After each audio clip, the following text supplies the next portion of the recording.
welcome once again to my channel. Today I thought it would be fun to take you guys along on some freezer prep. Now there is a lot of carbs involved in this video. My family actually doesn't like eating freezer meals necessarily. We don't like casseroles or burritos or things like that. We like to eat fresh food, which kind of makes it a little more difficult when you're trying to plan ahead. But you are able to freeze a lot of baked goods ahead of time. So right now I am using my grain mill to grind some grains, some einkorn wheat berries, to make some waffles and some tortillas. So I'm making einkorn waffles and einkorn tortillas.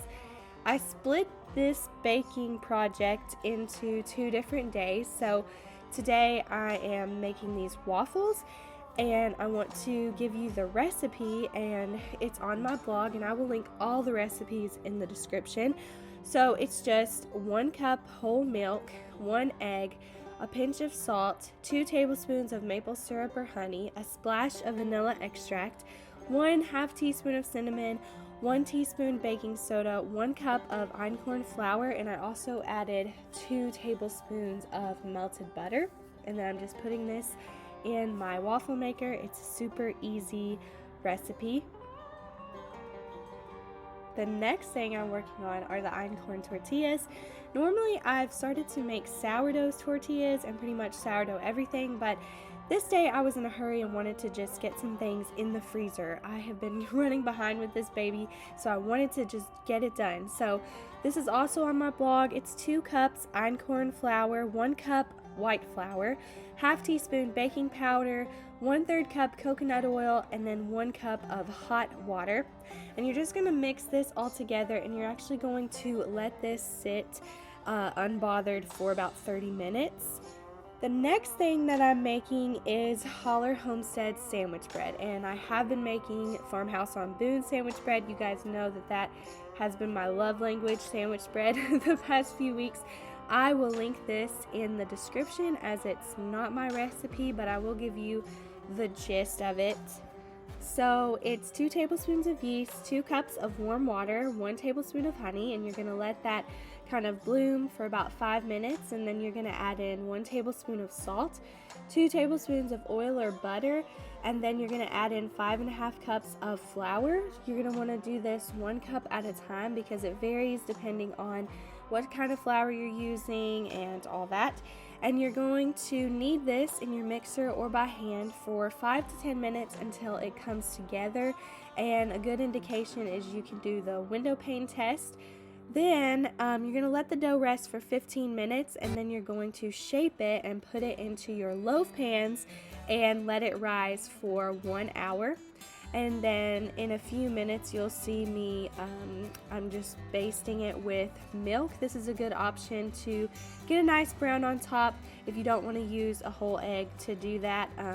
We normally have, plenty of eggs with our chickens, but it is winter time, so we do have a lot less eggs, so I try to use milk or another alternative when I can. And then you're going to bake these loaves at 375 for 30 minutes. I love this recipe because you can make it into sandwich rolls or sandwich bread. You can make it into rolls. You can make it into raisin bread, which I've shared on the channel before. And like I said, I will link the original recipe and video for more info for you guys. I love these types of videos because they do give you so much information and give you ideas on what to make for dinner or a new baking recipe to try. And I know they're not for everyone. Some people prefer the days in the life, but I've really been enjoying 3 Rivers Homestead's pantry challenge right now because she has so many recipes.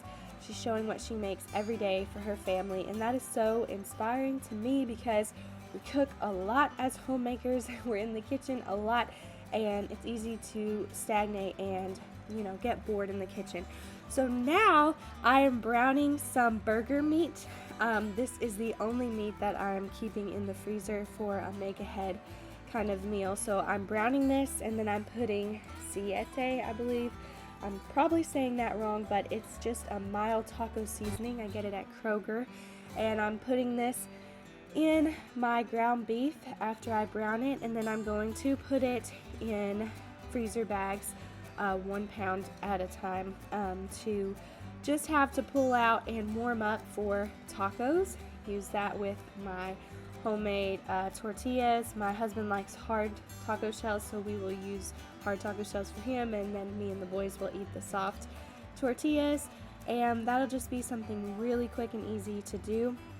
And here I am rolling out the tortilla dough that has been resting for 30 minutes, and I have I think I've done this on the channel a lot, so I won't explain it too much, but basically you take the dough, make it into a log. You can see I'm cutting it into several pieces. Normally it's about 12 tortillas, and then I'm rolling it out, and then I'm cooking them for about 30 seconds on each side in my cast irons. I have all my seasoned cast irons going, and it makes it a lot easier. I learned this from Farmhouse on Boone's sourdough tortilla recipe, which I make later on in this video, but I don't have a lot of footage of that. Putting just a little bit of coconut oil in your cast iron, it helps them fry up and actually gives them a better taste, I think, and they don't stick.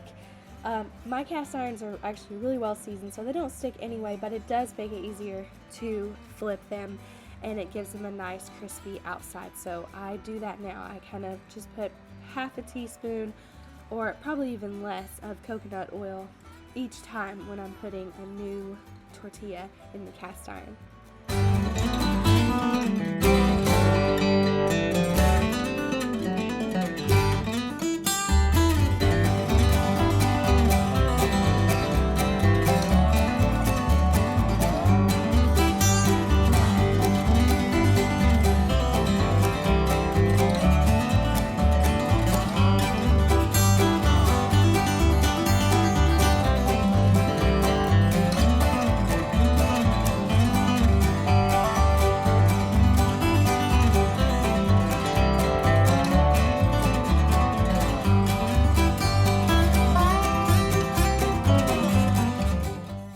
So you can see here that I am basting the sandwich loaves that are about to go in the oven with some whole milk, and then I'm putting them in the preheated oven. And now I am taking my waffles and my tortillas and my ground beef, and I'm portioning that out into Ziploc gallon bags. Later on in this video, I end up making more waffles, and because we go through a lot of waffles when they're around. My kids love Einkorn waffles, and so do I, so I wanted to have those around.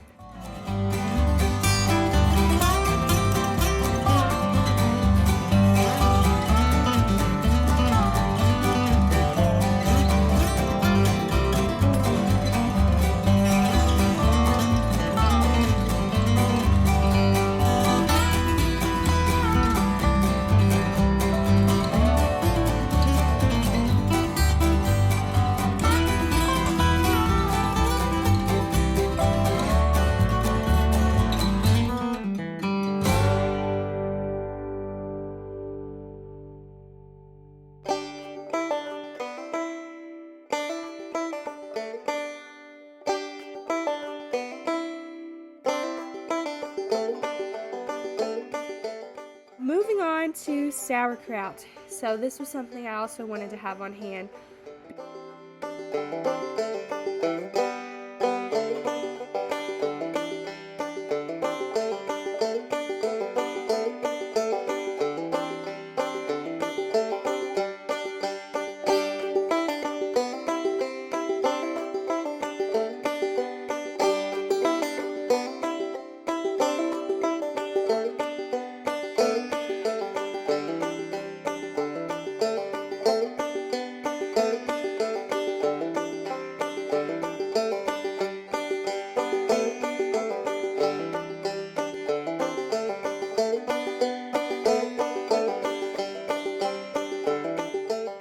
I have 3 cabbages here. I'm taking the outer leaves off, and you can see I have lots of little helpers with me. I'm coring them, and then I'm putting them in my food processor. And basically, if you want a crispier sauerkraut, you're going to want to chop these up by hand. That does take more time, and with lots of little helpers, I have a lot less time. So, and it's basically 1 tablespoon of salt per cabbage. Now, I ruined my last batch of sauerkraut because I didn't put enough salt. So I'm being extra cautious, and I'm putting an extra tablespoon of salt in there, but you can do what you wish. And here you're basically massaging your cabbage until it forms a brine, and it's going to be like water basically, just kind of rising up. And you'll see as you're pushing it down into your mason jars, you will see that the brine will rise up above the cabbage. And you're going to just put one of your reserved cabbage leaves, you can see in the bottom right, I am pushing those down in there, and then I'm adding a weight, or you can just add a Ziploc bag full of little pebbles, just something to hold your sauerkraut beneath the brine. That's really important because you don't want it to get moldy. And I have let my cabbage, my sauerkraut, ferment for up to 2 weeks before. That was in the summertime. In the wintertime, I normally only go 3 to 5 days. So I'm not sure what the difference is, but that works out a lot better. Okay, now this is a different day. This is the second part 2 of my baking, and I am making a biscuit recipe. This is my absolute favorite biscuit recipe. Sometimes I make it even into a sourdough biscuit recipe. I didn't have enough sourdough starter prepped and ready for this day, but it's just 2 cups of all-purpose flour, 4 teaspoons of baking powder, 1 teaspoon of salt, about 6 tablespoons rather of butter, a cup of milk, 1/4 cup of sugar, or you can also use honey. You might have to add a little more flour just to get it the right consistency. And then you're going to cut all these ingredients together, and then you can see that I am just rolling this out and letting it come together. I'm kind of laminating it. That's the only word I can really think of it. Obviously, this is just lamination in the, I guess, the roughest form. That you can see that the dough is kind of rough and ready looking, as Prue says on British Bake Off. But I do this about 6 times, and this makes the fluffiest biscuit and flaky biscuit. The butter just goes through the flour and creates these layers of butter, and it's a lot better, I think, than just the traditional biscuit dough where you just mix it until it comes together. And then it's just it's not flaky enough for me, so that's why I started doing the lamination, like that, kind of like a puff pastry, if you will. And then I have my little helper here helping me to cut out this biscuit dough. He got a little frustrated with me a couple times because he wants to do everything completely by himself. He is in that toddler mode where he does not want any help from mama. But we were trying to get this done, obviously, pretty quickly, so I did step in and help him a little bit. But you can see he is enjoying himself cutting out these biscuits with me. And I actually made a double batch of this biscuit recipe, so I would have plenty in the freezer. We pull these out for breakfast or breakfast night. We have breakfast for dinner a lot, and it's super simple because you can just fry up some sausage or bacon and do scrambled eggs, and there's dinner. And it takes about 15 minutes to prep and get ready if you already have your biscuits made. So that's a super simple dinner for us to have ready after the baby comes.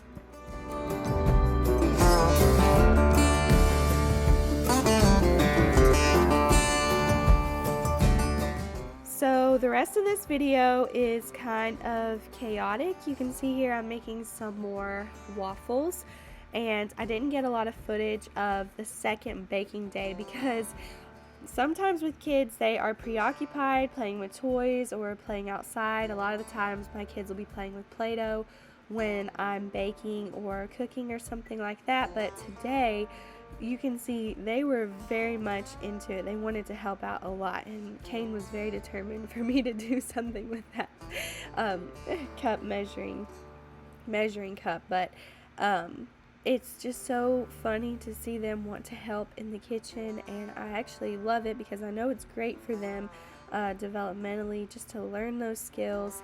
Even if they don't retain everything that you're doing, they're still making memories and learning essential skills that they'll need their entire life.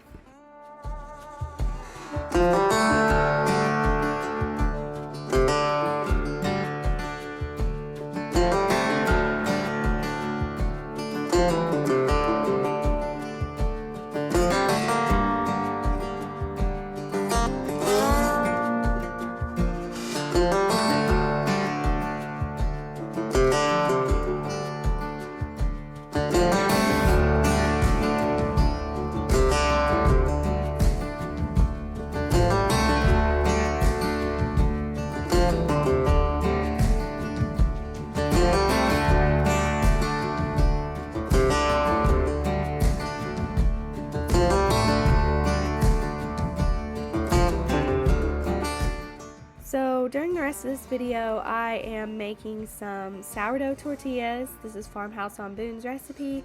The taste is honestly a lot better than just your normal tortilla recipe like I made in the beginning of this video. But if you don't have a sourdough starter and you want to make these really quickly, tortillas really quickly, then you can use my recipe. But I also wanted to have sourdough ones on hand.